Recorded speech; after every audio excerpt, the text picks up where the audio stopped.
After 5 officers are killed, Dallas is honoring their memories. Plus, local law enforcement reacts to the recent shootings, and firefighters play ball to help a fellow first responder. WDAM 7 News at 6 starts right now. This is WDAM 7 News at 6.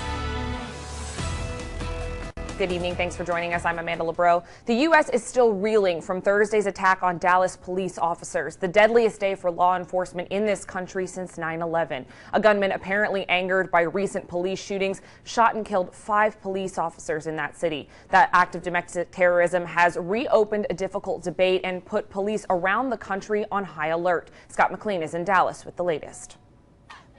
It's been a week marred by tragedy and division. The deaths of 2 black men by police in Louisiana and Minnesota led to nationwide protests. Then a peaceful march in Dallas turned to violence and chaos Thursday night when a sniper opened fire on police officers. 5 were killed and 7 wounded. It did little to heal the growing rift between police and some of the communities they serve. We must love one another. Because if we don't, this cancer of separatism will kill this body. Friday night, anti-police brutality protests were held across the nation. In Atlanta, about 2,000 people blocked an interstate ramp. 74 arrests were made in Rochester, New York, when demonstrators clashed with police. And in Phoenix, 3 people were arrested for throwing rocks at police. In Dallas, the tribute to the 5 fallen officers continues to grow. Police, ordinary citizens, and even superheroes showing up to pay their respects. It's not their ordinary uniform, but the costume is how Dallas police often try to reach kids and citizens that the badge cannot, at a time when dialogue is badly needed. Today we're here to try to support our comrades and to mend the gap between the police department and the community. You think it needs mending? Oh, definitely right now it does. And we are also learning more about the shooter today. 25-year-old Micah Johnson had a sexual harassment claim against him during his time in Afghanistan. His accuser had a restraining order against him, but Johnson still left the Army with an honorable discharge. Reporting in Dallas, I'm Scott McLean. The Dallas community continued to mourn the loss of those officers today. A makeshift memorial is growing outside of the Dallas Police headquarters. Flowers, candles, and posters about love were placed on top of a police vehicle as people paid their respects.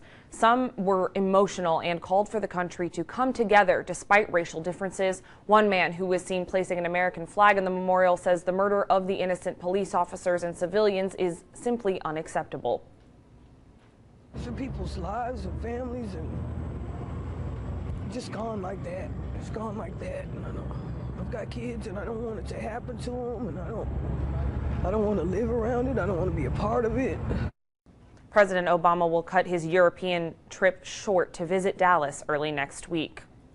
But in Poland today, the president did address this week's headline-making violence. He says it's, quote, been a tough week, and he plans to have a White House meeting to address next steps. But he praised the way Americans have responded to the events of the past few days, including the killings of those Dallas police officers. As painful as this week has been, I firmly believe that America is not as divided as some have suggested. Americans of all races and all backgrounds are rightly outraged by the inexcusable attacks on police, whether it's in Dallas or any place else. He says along with sorrow and anger, there's greater unity in realizing, quote, this is not who we want to be as Americans. Jones County law enforcement officers and firefighters also are reacting to the police shootings in Dallas. They say they're saddened by the killings and hope the country can come together. As soon as we heard that the other night about Dallas, we hit our knees. These guys here at the Sheriff's Department, they're forming like prayer vigils privately and stuff. It's absolutely horrible. It's horrible. It's the most horrific thing I've ever seen in my life, and I hope that it never happens again. But unfortunately, I'm sure it will. It's tragic. It's tragic that this world has came to where it's at now. If we would do as much good as everybody's doing harm, this world would be a better place. Police officials say officers have been targeted in Georgia, Missouri, and Tennessee in the last couple of days. Around Mississippi tonight, Jackson police are investigating the latest homicide in the capital city. A body was found in the trunk of a car around 9:30 yesterday morning. Police haven't been able to identify the victim. They say the body is so badly burned, they can't even determine a gender or race. Police sent the car to the state crime lab for further inspection. Once the vehicle has been transported to the crime lab, the investigation will continue. In the investigation, they will look for evidence. They will be able to make that determination on how the vehicle caught a fire. Investigators say they'll likely have to ID the victim by dental records. Jones County car buyers got a chance to support law enforcement and get a bargain on some new wheels today. The Sheriff's Department hosted a public car auction for seized and forfeited vehicles. Several trucks, SUVs, and sports cars, along with some two-wheeled rides, were up for sale. The auction raised more than $60,000 for the Jones County Sheriff's Department. This was drug seized vehicles that were sold here today.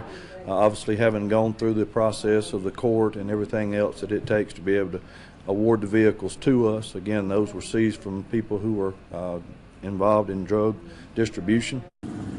23 vehicles were sold at that auction. Volunteer firefighters from several counties raised money today for a fellow firefighter who needs a liver transplant. This softball tournament at Laurel's Wooten Legion Sports Complex benefited Sharon community firefighter Cindy Shoemake. Shoemake's been a volunteer for 20 years and was the first woman firefighter in Jones County to achieve Level 2 firefighter certification. Players from several surrounding counties participated. It has been wonderful. I've seen quite a few people out here and they seem to be having fun playing. We've had people from around Jones County, Wayne County, and Jasper County come out to support Cindy, and as well as several of the local fire departments as well. This is the least that we could do for her for what all she's going through. 11 teams took part in the tournament.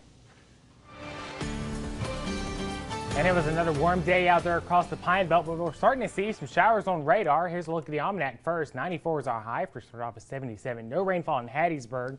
Sunset tonight will be at 8:04. But look at the Alpha Insurance camera network. Look up there in Jones County at JCJC. Heavy rain falling there. Dark clouds as we look off towards the north from Forest General as well. And you can see how it's affected the temperatures. 80 in Quitman, 93 in Hattiesburg, 91 in Laurel, and 93 in Columbia. And you can see that heavy shower right now along I-59, pretty much from about Moselle through Ellisville, extending up to just the east of Laurel over towards Whistler and then to Stringford as well. And rain falling over towards the Waynesboro area as well. All of this is kind of moving off towards the east and southward slowly out there. We'll track it for you coming up here in just a few. Thank you so much, Patrick. A Jones County family business that takes care of pests around the house says it captured something particularly large in Laurel. WDAM 7's Jackie Massey is in the studio with more. Thanks, Amanda. The family made its biggest catch yet, an alligator that weighs over 700 pounds. You see, it gets bigger the further it goes. Believe it or not, this alligator was living in a private lagoon in Laurel. It's over 13 feet long and weighs 740 pounds. Oh, I said, man, this beats anything I ever seen. I can't wait to get this one on the bank. It took a fishing line and pull it back and snatch it, bait, and of course help from his son, Bo. Yes, as always, a pretty good fight. And it wasn't easy, especially since it was the third largest gator captured in the state. He don't take nothing off of nobody. He does what he wants to do. But this is not Trapper Wayne's first rodeo. He traps alligators and other nuisance animals for a living and is one of 25 people in the state that does this. I still get a kick out of going and getting them. His son shares the same passion and has followed in his footsteps. I get adrenaline rush off of it each time. But don't rush out and try it yourself, because it's illegal and you could get fined up to $10,000. Trapper Wayne says they had to put down the alligator because it was too big to relocate. I definitely won't be trying that myself. No worries there. When we come back, another police shooting, this time in Missouri. Why police are calling it an ambush and what investigators know so far after the break.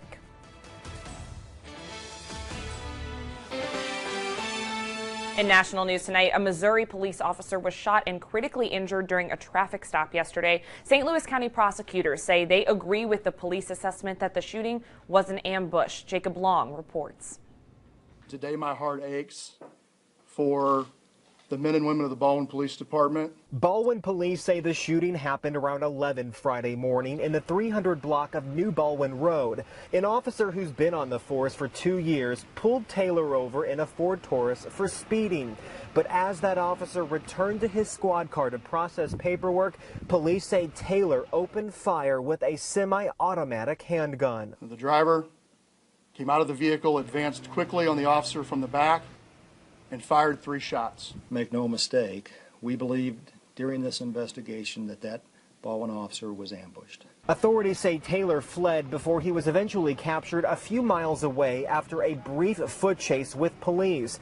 Back at the scene, 911 calls poured in from neighbors and witnesses as the injured officer lie helpless from taking a bullet to the neck. You think to yourself, how does this stuff happen in our country? And then it happens in your own neighborhood. Now Taylor faces 3 felony charges in a case that prosecutors say reflects the danger that comes with enforcing the law. It just sort of illustrates that the potential is there anytime, and the officers are well aware of that, and I think even more so considering what's going on in the last couple days.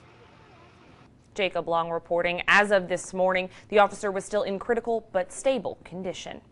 Protests resumed in Baton Rouge today after 30 people were arrested overnight. Tense demonstrations continued outside of the Triple S Food Mart today. That's where Alton Sterling was shot to death by police on Tuesday. Police say 3 people were arrested for inciting a riot, but most were arrested for obstructing a highway. It was another hot day out there, but Patrick, looks like you're tracking some weather. Yeah, we're tracking some rain up here, mostly in Jones County and portions of Waynes County as well. You can see just east of I-59, heavy rain coming down just to the east of Ellisville and Laurel. That'll be moving towards Whistler and Stringford coming up. We'll have your full forecast right after the break. Some of those lower 90s, though. I mean, honestly, it's been just suffocatingly warm these last couple days, it feels like. Yeah, it really has, but enjoy it while it's here because it's going to be just like that. It's going to flip around after all that rain. Right. We'll survive somehow. I guess it is the summer, right? Air conditioner. Air conditioning, for sure. John, what have you got in sports? They're not using an air conditioner. They're out in the fields, right? I was sweating this morning, but I survived. Coming up in sports, a group of Saints legends gathered for some golf. We'll show you who. The star and creator of the Broadway smash Hamilton is about to take his final bow. Lin-Manuel Miranda ends his run as Alexander Hamilton tonight. The hip-hop musical about the nation's first Treasury Secretary is critically acclaimed and a cultural phenomenon, and absolutely fantastic because I've actually seen it. Tickets are virtually impossible to get unless you're willing to shell out hundreds, even thousands of dollars. Hamilton won 11 Tony Awards, a Pulitzer Prize, and a Grammy since opening last summer. Up next for Miranda, starring in Disney's sequel to Mary Poppins, set for 2018. And a last look at your weather, live look at the radar, seeing those storms firing up. Now starting to hear some rumbles of thunder outside the station. So be sure if you're going out in dinner towards Petal or Hattiesburg this evening, take a raincoat. These storms could be back building and could move into the city within the next hour or two. But heavy rain moving east towards Wayne County as well. Now let's take a look at 7-day forecast. More rain tomorrow, probably your better chance of rain is Sunday, then a good chance of rain on Monday, and then we start to warm up towards the end of the week. Sounds like a plan. So we just have to deal with some rain overnight for your Saturday plans, but we shall survive somehow. That's right. You didn't have to deal with the rain, but you had to deal with a whole lot of heat this morning. It wasn't pretty for me, but you know, I tried to remain cool as much as possible. We'll get you adjusted into South Mississippi life sooner or later. It's real out here. It's very real. It's real. Patrick knows. He's like, yeah, I talk about it all the time. I got to get in shape. I'm not in shape, but come August, I'll be ready. Absolutely. Thanks so much, guys. Have a good night.